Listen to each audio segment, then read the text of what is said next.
Here's your disclaimer, and here's your warning. Let's go. Vampire Wars Battle for the Universe, or as it's known in the American release, Bloodsuckers, is a 2005 film by writer and director Matthew Hastings, who would later go on to produce a host of other projects, but most notably, in my opinion, season 3 through 5 of Eureka and season 4 of The fucking Handmaiden's Tale, of all things. In the opening sequence of this movie, we get a voiceover from our main character, Damien Underwood, telling us essentially that humans have expanded across the universe and discovered that basically every form of intelligent life out there is just a vampire. And quick little side note, this movie, as you'll see later, is going to get very fast and loose with the definition of what a vampire is. After the intro, we see a TV screen showing a very not friendly looking dude telling us that he's so totally friendly and all of his vampire friends are so friendly, not like all those other vampires that have like killed and massacred humans for as long as we've been in space. These guys are good. And as we pan out, we come to see that, surprise surprise, he was lying.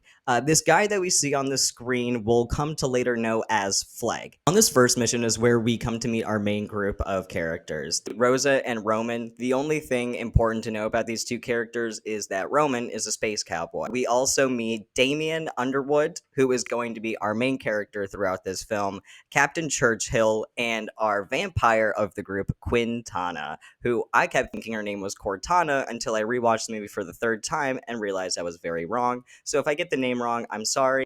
As the gang heads into the woods to track the group of vamps, this is where we get our first music video of this movie, and you will come to see that this entire scene is just an excuse for the director to put the characters in a bunch of really cool shots outdoors to a soundtrack that he thinks absolutely slaps, and he's not wrong. This scene is really fun to watch, but also kind of goofy at times, especially the one part where they all pop out behind trees and sing together.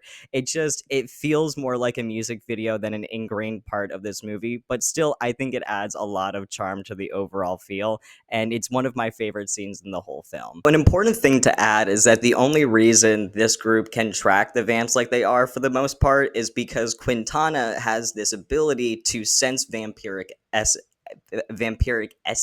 I think. I don't know. She tracks the vamps using her vamp senses. He does this continuously throughout the movie. I'll get more into what Quintana is as we get on, because she's not just a vampire. Eventually, our group do find the vampires in the woods, absolutely just tearing some people to shreds and having a grand old time.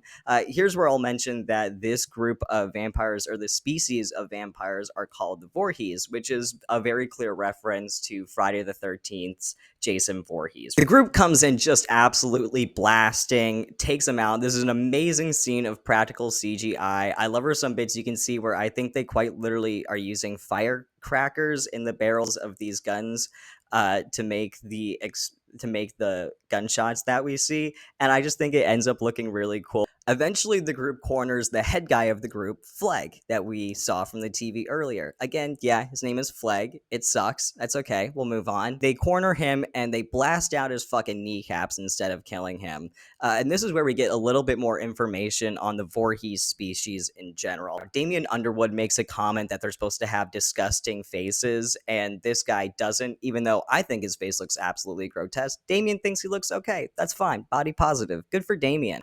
Which prompts the team to show him on a special little device that it's like a masked face that he has, basically, and underneath he's got this like ghoulish type, exterior.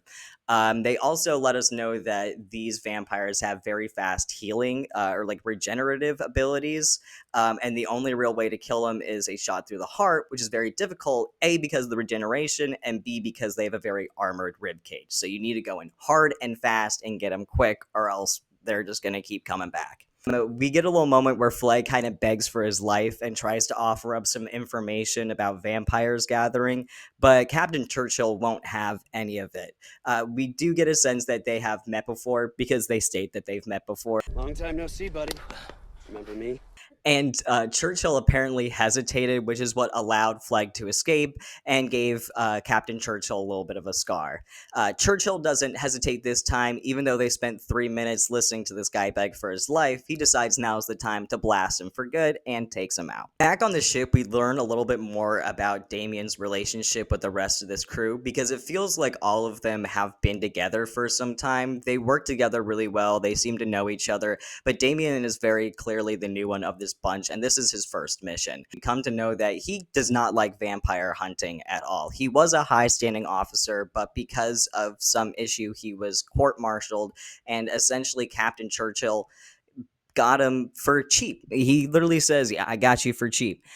So he's not going to let him go, even though Damien really wants to be transferred. Apparently, in this universe as well, you can't transfer without your head officer signing off on it, which I think is kind of shitty. If your problems are with the head officer, there's no way to get around that. You're just kind of stuck with him, but that's fine. This is very clearly a dystopian future. You go ahead. You plan your little escape. But until I tell you otherwise, your butt is mine. They reference in this scene a few times the company that they work for, and throughout the entire movie, it's just referred to as the company. At some point, it becomes very clear that it's like this omnipotent government force that basically everyone works for. It is the center of human expansion in the universe. Damien and Churchill's little spat gets interrupted with information of a distress signal that they are gaining from a planet below. So they make the trip down to go and check it out and discover basically the same thing that we saw during the first mission. Absolutely torn to shred bodies everywhere. Places just decimated. Vampires have come and gone. That will be a theme. We will see a lot of the remains of what looks like a horrific massacre, but we're never really going to see the actual massacre. It's a little bit sad because it would have been fun to see these vampires ripping through people more, but I understand there were probably a lot of budgetary restraints. So, we'll take what we can get.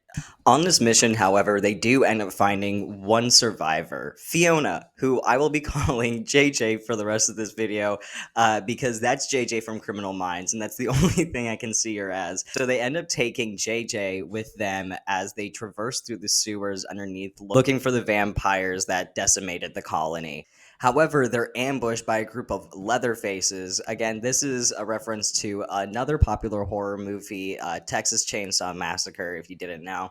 So just with the Voorhees and the Leatherfaces, I think it's just really funny. It's very clear that the people that wrote this movie just love like classic slasher horror, which I feel like is very evident throughout this film. So anyways, they get ambushed by a group of Leatherfaces, and unfortunately Churchill is murdered in the escape, and he does not go down with dignity like at all. He is like crying and begging for help as he's being ripped to shreds. And essentially, everyone on the team afterwards blames Damien for this. And it kind of is his fault. Like, I see where they're coming from. I know we're not supposed to think that, but like, it was his fault. And I feel like it's only heightened by the fact with how much Churchill did not want to die. Like, I feel like if he was like, no, Damien, it's all right. Like, let me go, we would have had like a different connotation with this scene. But I feel like with how much he's screaming and begging, the only thing I can do is feel bad for him and be a little bit mad at Damien. So I guess in that way, they really put us in the shoes of the rest of the crew, where we're just as upset with Damien as they are. Back on the ship, everyone is fucking pissed. And for some reason, Damien is made captain, which makes no sense to me. He's new on this ship. He just got court-martialed. All these other people have been here for forever. They know Churchill a lot better, but the company is like, yeah, you're in charge. Good job. Congratulations. Have fun. And it makes me mad. What's even weirder, in my opinion, is how much Damien's personality switches after this moment. Everything we've seen from him before, he seems kind of like meek and almost cowardly. In his fight with Captain Churchill, he does show some self assurance, but in on the missions when he's fighting vampires, he feels very hunched over and very much not like someone who's used to being in a leadership position. So this strikes me as very odd when he suddenly basically fulfills the role that Churchill had before he passed in this movie. He's basically the same character as Churchill now, but he's Damien, and it just feels a little bit off. Everyone else feels the same way. Again, they're still mad at him, and him being captain does not make any of this better. They're aware of his court martial, but they don't know the specifics of it, which I will get to later, because he's not really at fault. But nobody knows this, and for some reason, he doesn't tell them what happened. It only comes out later in a private moment between him and Quintana, who have some weird sexual tension uh, at this point in the movie and going forward. And It'll peak, and it's going to be really weird. But that's not important right now. What is important is that Rosa and Roman both decide that they're going to resign because they don't want to work for Damien.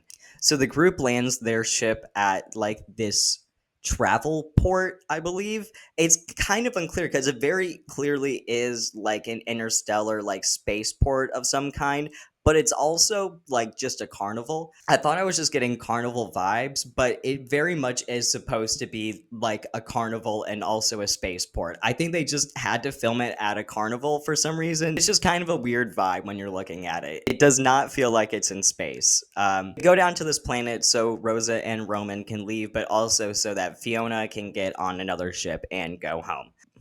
Roman and Rosa try to go through the ticket booth or whatever to get on another ship, but they're denied because they no longer work for the company. They are technically non persons. Yes, the movie uses the term non persons, which again heightens in the fact that this company is a very all powerful force. And if you do not have some part of this company, I guess at least in space exploration, you're just not a person anymore. You can't do anything, you don't exist, which I think is fucking wild. So the guy breaks their fucking cars right then and there, which prompts Damien, who's been very smug in the background, to come up and be like, "It's okay, they're with me, it's fine," and takes him back. Roman and Rosa are pissed, and back on this ship, Damien and them all argue. Quintana's just kind of there, and also everyone hates her because she's a vampire. I don't know if I mentioned that, but everybody fucking hates her because she's a vampire, and they're very racist to her throughout the movie. It's rude. But essentially, Damien makes this deal with them that they'll do one more mission for him, and if he's satisfied, he'll sign the transfer papers and let them leave the crew. It's very important that he says if he's satisfied, because the original deal was he just gets to make him go on as many missions as possible until like he feels like okay with their effort and stuff, and they're like, no, that could be forever. So he's like, okay, one mission, but I'll write it off, but I'll transfer you if it's okay. But if not, you have to do more missions. And they're like, yeah, that's fair. Seems like the same deal in my brain, but I'm not a space vamp hunter, so maybe I'm just not that intelligent. The team once again receives a distress call, but this time it's from the port that they were just at. So they go back down to the carnival to once again find the place absolutely massacred. Even though they were like in this ship for I guess what, like 5-10 minutes, this place is decimated. There is not a single living soul. They once again make their way music video fashion towards the big circus tent where we find one guy, one zombie looking motherfucker eating a dude in the middle of the floor. And they absolutely light him up once again, decimate him. It's glorious, love it. He falls dead, and he starts wriggling, and a bunch of worms come out of him. Yeah, these worms, by the way, these are also vampires. This is what I meant when I said this movie gets very fast and loose with the definition of a vampire, because they do like say that these are a type of vamp. These are they give them some long ass name. I'm not using it. I'm calling them the worms. Essentially, these vampires, Jesus. These vampires like dead meat. They don't like to kill. They like the creature to already be dead, but fresh or warm. I don't know how much different that is than like just killing someone, but it's not important. I'm not a vampire hunter. I'm not that smart. Essentially, Cortana lets us know that this creature, before they even discover what it is, has a certain toxin that it excretes. This creature, whatever it is, excretes a toxin that essentially increases the decaying process of the flesh so that it can feast on it. which I which just sounds really gross. I think honestly it's just such an interesting little detail to throw in that they didn't have to put in, but it really fleshes out these worms in general. So this body explodes, bunch of worms everywhere. They're having to stun them with their little tasers and shit, which means we do get a wonderful Star Trek reference. Everyone said your weapons are stunned. Thank you, Damien. Because Cortana asked them to keep one of them alive so that she can talk to it. And she speaks this worm's dialect. And yes, this worm does talk. It is a full on puppet. And also, real quick fun fact, because to me, this worm looks a lot like an inside out Kermit the Frog and really acts like a Muppet as well in the way that it moves its mouth, which is made more funny to me by the fact that the guy who played the host that had all the worms pop out of them is Jeff Redknapp. Jeff Redknapp was actually a Muppeteer on It's a Very Merry Muppet Christmas and The Muppets Wizard of Oz. The Muppets Wizard of Oz actually came out the same year as this movie, and Very Merry Muppet Christmas came out 3 years before. So in my mind, I truly believe that he took what he learned working with Muppets and everything into the puppetry of this movie. I'm not quite sure if he was the one who did the puppetry. However, there's no one credited for that as far as I can see. But I feel like it's not that off base to assume that he maybe put in some of his input into how this puppet should move and act. Jeff Redknapp has been in absolutely everything, either as an actor or more popularly as a special effects makeup artist. He's been in genuinely so much that on one credit on IMDb, he's actually credited as Jeff for once a movie he's not in Redknapp, if that tells you anything about him. So it's just, I don't know, it's just crazy. There's some interesting people behind this movie, and it's very fun to take a look at everything else they've done. Getting back to the movie, Quintana talks to this worm in this vampire dialect, essentially is asking it how it got there. The worm basically says it was betrayed and some random shit, just leading us more towards goal. It's not important. But then goes on basically a huge spiel, which Quintana continues to translate, which I feel like at some point she should have just stopped, but essentially just goes on and on and on, roasting the shit out of humans, which provokes Roman. He gets a little flashback of his mom getting absolutely ripped apart by vamps. Something else very common in this movie is basically anyone that we see with family members, they're dead. Anyone in our main cast with family members, they're dead. And it's basically always vampires that did it. So Roman gets pissed and blasts the shit out of this worm. Quintana gets mad because it was giving them information, and they all start just duking it out. We zoom out to see this fight happening on like a CCTV cam footage and shit on another ship to reveal that JJ is behind a lot of this shit. Turns out she's like a pro vampire activist, and gives a really bad speech about manifest destiny. It just comes off very forced and is really awkward in the middle of this film. I'm not going to talk about it much. I'm just going to play the whole thing right here because I think you just need to see it. The horror and the stupidity of our pioneers. That's human arrogance for you. 300 years ago, the white man moved across the North American continent. Manifest destiny, they called it. A moral imperative to rape the land and kill its native peoples because they were deemed to be savages. Has anything changed?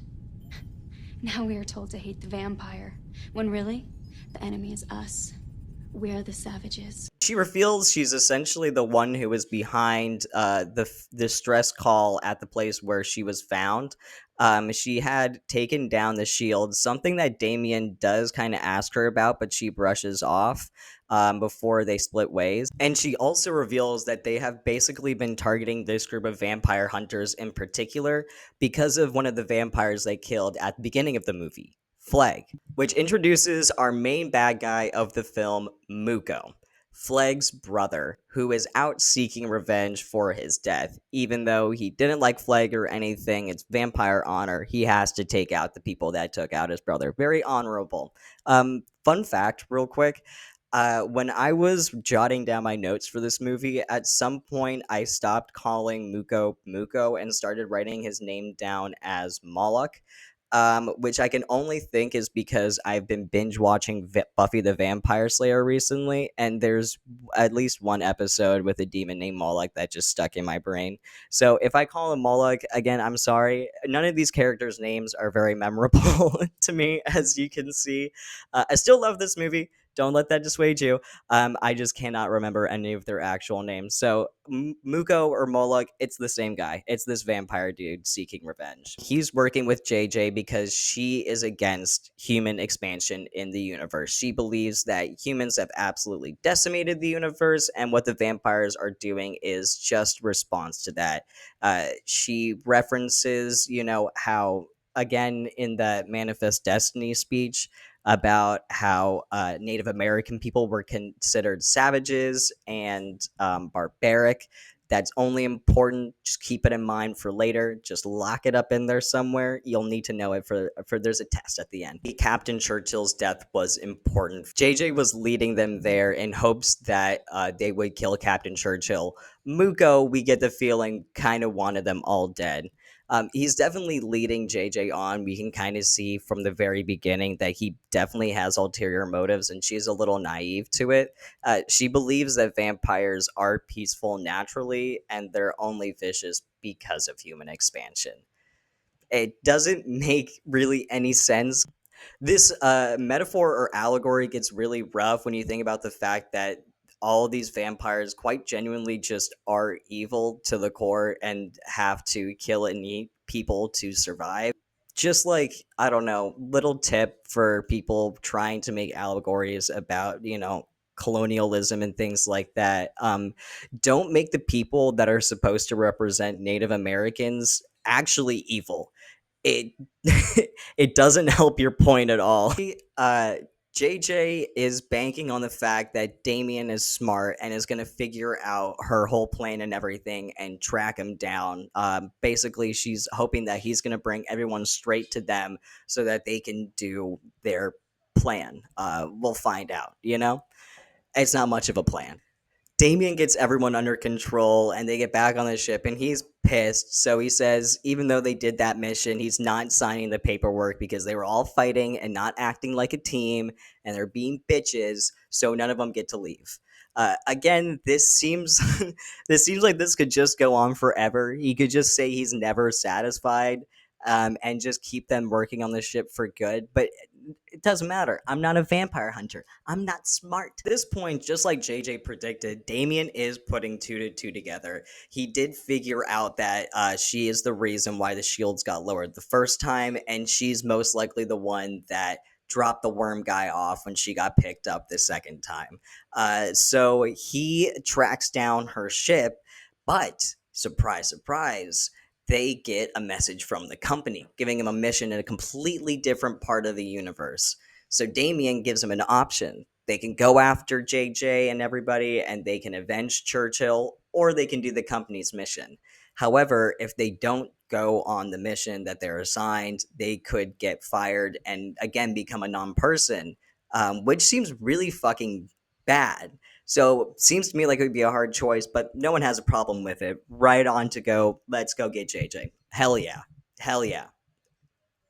Quintana, however, gets a little bit skeptical after the rest of the team leaves and ends up meeting with Damien privately and asks him about it. And Damien does end up revealing that he never actually got a mission from the company. He just kind of wanted to prove to the team that he was in it with them. He's not just this, corporate guy coming in, taking over, not understanding the vampire hunting ways. He's really one of them. That's something he's really shown it all through the film. So good on him. Even though he's just straight up lying and he actually took no risk whatsoever, it works.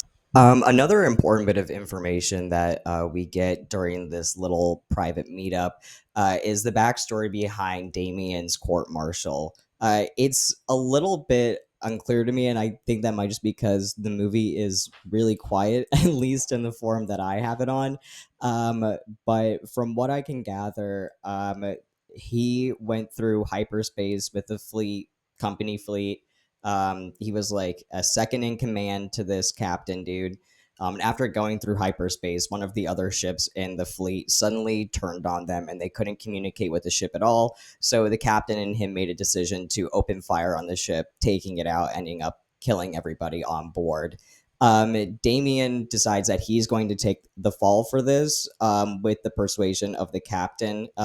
His captain essentially tells him that he'll, after the hearing and everything, he's going to make sure he gets basically a slap on the wrist. It'll be fine. But in the actual trial, the captain buries him, which leads to his court martial and leads to him essentially being disgraced. It's also in this little private chat that Quintana reveals some of her backstory, and we figure out that her parents were human scientists before their colony was overrun by vampires.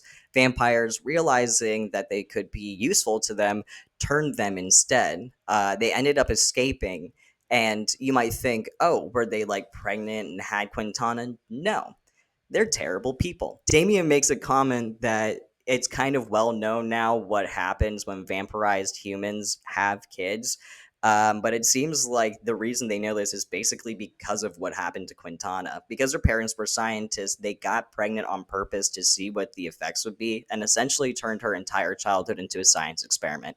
So, like I said, it's Blade rules. She's not necessarily a vampire, but she's not really a human. She drinks blood and she has like vampire powers and stuff, but she keeps her humanity. You've noticed before there is like a host of special vampire powers that she has that we don't see with any other vampiric species. I haven't really talked about it because it's not really important, but she can read minds and she just uses it to just invade people's brains. She's not very considerate, and that carries on to why this is probably my least favorite scene of the movie.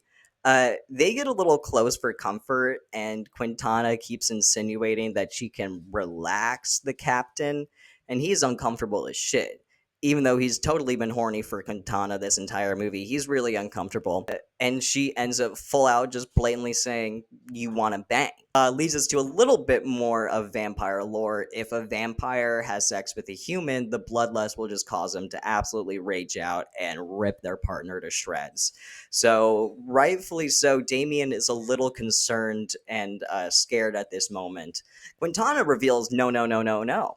Not regular sex, vampire mind sex.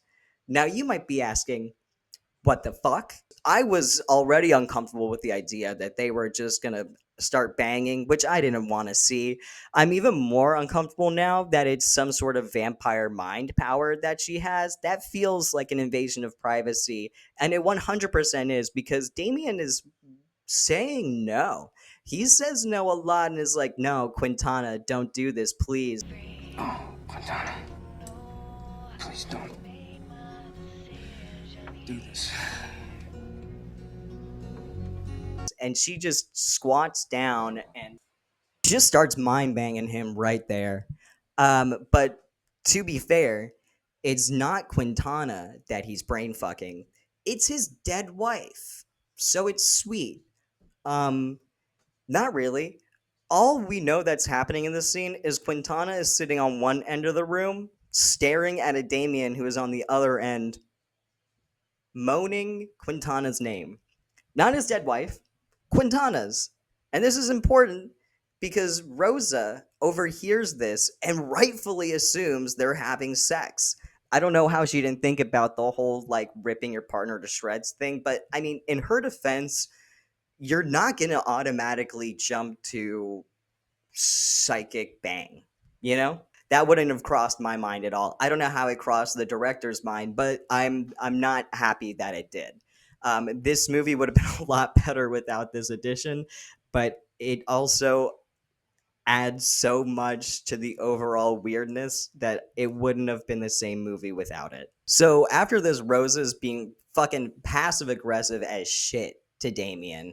They end up getting ambushed by this fleet that JJ is at the helm of, this vampire fleet, and they escape. They escape. They run off in the other direction and they make it. However, Damien's immediately like, let's turn around. Let's turn around. They're not going to expect us to turn around, so let's turn around and follow them. Which, honestly, yeah, they're not going to expect you to do that. No one would ever expect you to do that. I don't think I've ever seen that before in a movie. So thank you, Damien. After this, Rosa is continuously a bitch and making comments like this wouldn't have happened if our captain wasn't preoccupied doing something, something. So Damien comes to confront her and is like, hey, man, I don't know what you think you saw, but I wasn't having sex with Quintana. I was having sex with my dead wife in my mind, and straight as shit. He's so dismissive of her opinions and shit or what she thinks happened cuz he's like that's fucking ridiculous. Absolutely not. No way. It was psychic mind sex instead. And he's just taking it completely seriously. And Rosa doesn't even question this, doesn't even call like bullshit, really. And then the scene ends with Damien just basically telling her that she needs to get laid. So wonderful. Foreshadowing, by the way, a little bit of a Chekhov's gun for you. I'm sorry. Anyways, they track the fleet down to like a desert planet. They're almost immediately attacked by these drones, and in the fight, their ship is destroyed.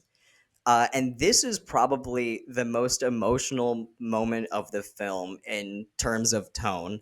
Like, not even Churchill's death with this was this sad, and they keep talking about how sad it was. But like, I mean, genuinely, it's like another music video moment. Everything slows down. They're looking through the wreckage of their ship and all of their belongings. Like, their entire life was on this thing, and it absolutely destroys them. They devote a good few minutes to it, and it's heartbreaking. Rip the ship. We'll never see it again, and that's sad.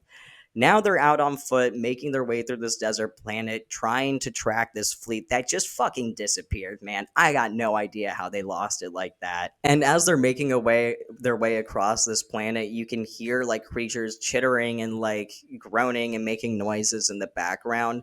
And I honestly assume my first time watching this that we just genuinely wouldn't see anything. We maybe see like a shadow or something, but they surprise us by actually showing us a bipedal alien creature, which again, I'm assuming is a vampire. We don't know anything about this creature, but because of what we've learned from earlier in the film, they're gonna call this a vamp too. That's what I'm assuming. They end up making it into like this little floor hatch right as they're getting cornered by what we're supposed to believe is a whole bunch of these big dudes. We only ever see the one, but I'm assuming we're supposed to think that there's a lot of them. All right. They make it into this underground area, and surprise, again, they are ambushed by leather faces that hold them hostage. And JJ comes in to take Damien away from the group and separate them. So the team is held hostage. Damien's going with JJ, and where is she taking him? Into another room. But there's something special about this room because guess who's in it? That's right. Vampirized Captain Churchill. Bet you didn't fucking see that one coming. I didn't either. I didn't expect that to happen. That threw me for a loop. I never thought we'd see him again. I thought he was gone, but there he is in his full vampire beauty. Captain Churchill tries convincing Damien to get turned and join the vampires and join the winning side in exchange for the rest of the crew being allowed to go free. Damien obviously doesn't believe him because there's no goddamn way they're letting the crew go free, and he says no a bunch of times. Muko comes out and tries to convince him as well. It's not working. And also, at this point, this is when I realized where I knew Muko's actor from. He plays the teacher in none other than Starship Troopers. Yeah, he's in a host of other good things as well, like Scanners and Total Recall and Top Gun, but what matters to me is Starship Troopers. That movie is fucking great. I don't know if you can tell the kind of movies I like now based off of this and that, but anyways, again, weird to see him in this. What are you doing here, buddy? Hi. So Damien says flat out no, and because it's not working, Yuko's like, all right, we're gonna fucking kill you then. We're gonna have like a gladiator style battle, you and Captain Churchill. And JJ's not happy with this. She's under the impression that they're gonna be like allowed to go free and everything. It's very important to remember that she's kind of like she's not really a pacifist, but she's like, wants like equal peace, love on all sides, and is doing that by allowing scores and scores of people to be murdered, but isn't gonna let these guys get killed. And it's at this point where she gives another little speech and calls Muko barbaric. Remember from earlier? Remember I said to store that away? Yeah, here's where it comes back. Yeah, full circle. Now she's, the person calling them barbarians and stuff. Now she's, see, it's right to think people are barbaric from an outside perspective. This is what I mean when the colonialism message kind of gets muddled.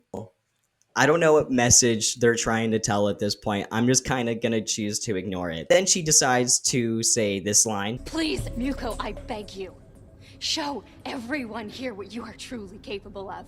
And exactly what you think is gonna happen happens. You want to see what I'm capable of? So Churchill and Damien start duking it out. Damien is not doing very good. He is losing pretty hard. He is just getting thrown around. However, some of JJ's lackeys, human lackeys who watched all this stuff go down, decide they're going to slip away and free the team. And they burst in just in time, distracting Captain Churchill, giving him time to grab a piece of glass and stab Captain Churchill right in the throat. And here we get a little bit of a weird moment because, as far as we're aware as the audience, Captain Churchill and Damien knew each other for like maybe a couple days and didn't really get along very well.